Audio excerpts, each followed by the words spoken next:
In less than 10 months, I scaled a video agency from $0 to $100,000 per month. And in the first 3 years, I scaled that very same agency to over $200,000 per month. And during that time, I was working 12 hours a day nonstop. I had no time to take a break, go on vacation, or even spend time with my wife. But when I made one change, it allowed me to scale my business on autopilot without me even having to be there. And in this video, I'm gonna reveal the key to scaling your video agency on autopilot so that you can finally escape the agency rat race. What I realized is that I need to hire. Investing in talent buys back your time and enables you to focus on what you do best. People are the X factor to scaling your agency, but it's crucial to hire strategically. The right team can literally transform your agency, free you from the day-to-day, and set the stage for sustainable growth in your business. So first things first, guys, is we need to know when you need to hire. And really, there's no right answer to this, but we have a technique that we've used to identify our hires, and we call this a start-stop list. So first thing that I would do is I would create a start list. And then on the flip side, I would have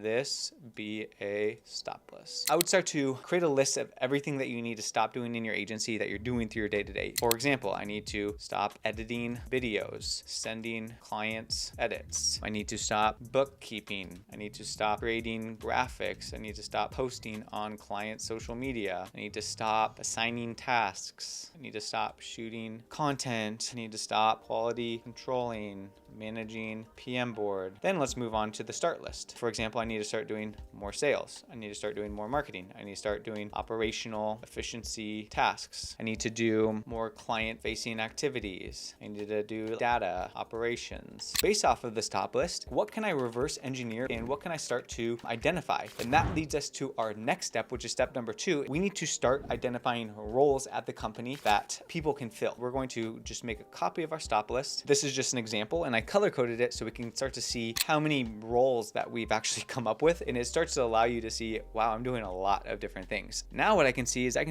could hire video editor. This is video editor all day. Sending clients edit. This is client success. Bookkeeping. This is accounting. Creating graphics. This could be a social media manager. Assigning tasks. This is going to be client success. This is going to be videographer. Now we can see 1, 2, 3, 4, 5 roles that our company can have. And this doesn't mean that we need to go out and hire 5 people from the jump. We just need to prioritize and execute. First things first is we need to look at this list and we need to see, where am I spending the most amount of time on my stop list? For this example, we'll just do editing videos, because oftentimes that takes a lot of time for video agencies. This is going to lead us to our third point, is we need to hire them, but we need to do it in the correct sequence. This stems from the job description. Our job as CEOs, as business owners, is to create expectations for somebody to follow. We need to create a job description. And I'm just going to give you guys a template right here. First is going to be overview of the role. And this is where you basically describe the role. And it's important that we're laying this out in the job description, because what you put out, you will start to attract. And you don't want to hire just any video editor. You want to hire the video editor that's going to best crush it for you as it pertains to the role that you're looking to fill or the edits that you're looking to do. Clear description of the role and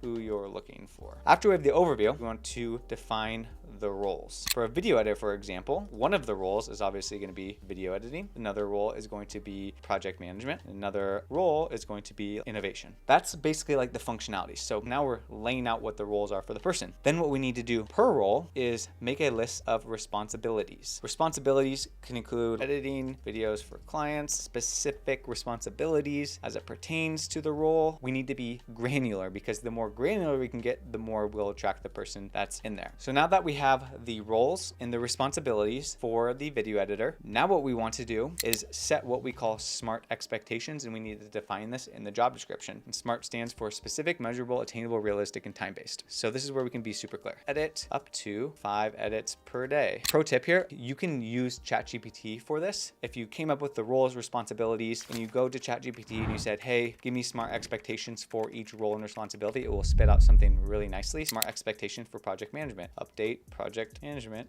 board and status 2 times per day. SMART expectation for innovation. Provide 1 idea per week on a client to innovate. So that way, when you're hiring somebody, they know exactly what success is, they know what their expectations are, and any frustration is just simply an expectation. And half the time, whose fault is it? It's not going to be the video editor's fault, it's going to be your fault for not setting the proper expectations. And that leads me to the fourth thing that we need to do, and that's to run a talent acquisition funnel. When we're hiring talent, we're marketing a specific job, and what we want to do is we want to get all of the candidates possible that can fit the bill of the job that we have laid out, and we want to get all of them to apply so that we can pick and pull the A players from there. The first step is to create a job posting. From the job description, we need to write out a fun, engaging job posting that describes the role and shares expectations. We're trying to sell the ideal candidate that when they see this job posting, they're like, oh my gosh, this sounds amazing. This is right within my wheelhouse. And in the job posting, it's important to lay out and be specific. And you want to write this in a fun and engaging way that sells your company as well and kind of highlights your culture and like what they should expect if they decide to work with you. Like another pro tip here, put the job description in ChatGPT and then have it write you a fun job description based on your culture and based on the expectations and based on the type of videos that you're going to be doing, and it'll spit out something super good. Once we have the job posting complete, what we want to do is we want to create an intake form. So the intake form is basically a list of questions that pre-qualify the candidate. So what you're going to do in the job posting, when we do post it, is we're going to attach the intake form. To be considered for this job, go ahead and fill out the intake form below. And on the intake form, we're going to ask questions like, what's your name,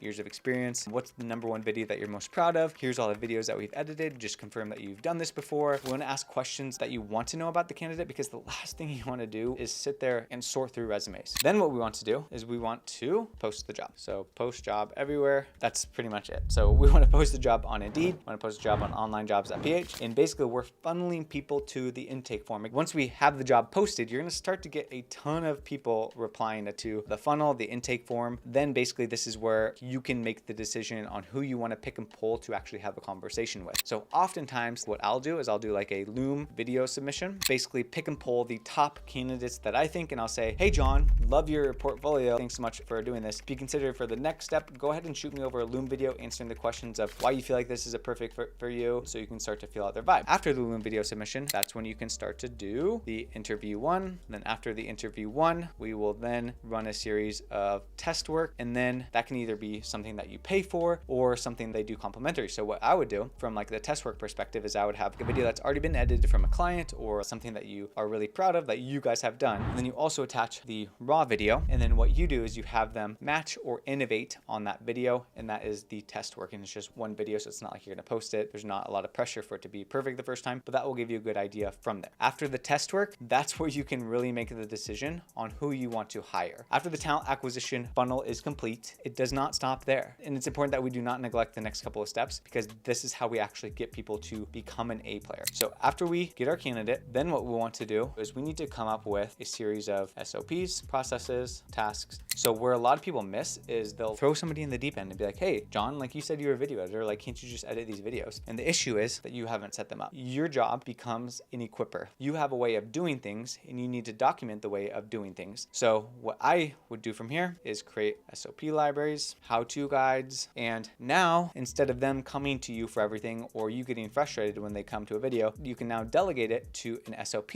and they're following instructions, obviously with some guardrails, like you want them to be creative, you want them to feel constrained or micromanaged, but you're giving them resources and tools on basically just setting them up for success. So that leads me to step number 6, which is going to be a ramp up period. And the ramp up period is really going to be about feeding them, about getting them up to speed, and it takes time to do this. Hiring is a time investment as well as a financial investment, and it's important for you as a leader to actually lead them and feed them and equip them with everything that they need to do. Week 1, daily meetings. Week 2, 2 times a week meetings. Week 3, weekly meetings. Week 4, etc. So we want to keep that feedback loop really tight, especially in the beginning, because that's where they're going to be fire hosed with a lot of information. Expectations from you are going to be really high, but you need to constantly define those expectations so that way the seed of what they're working on when they start with you is actually going to be good, because it's going to be a lot harder to reset expectations if you do not set them early on. But now that the back end of your business has improved, the question oftentimes is, how do you get more people into the front door to actually buy your product and get the people that you're hiring and keep them busy? So if that's the case for you, go ahead and click on this video right here to learn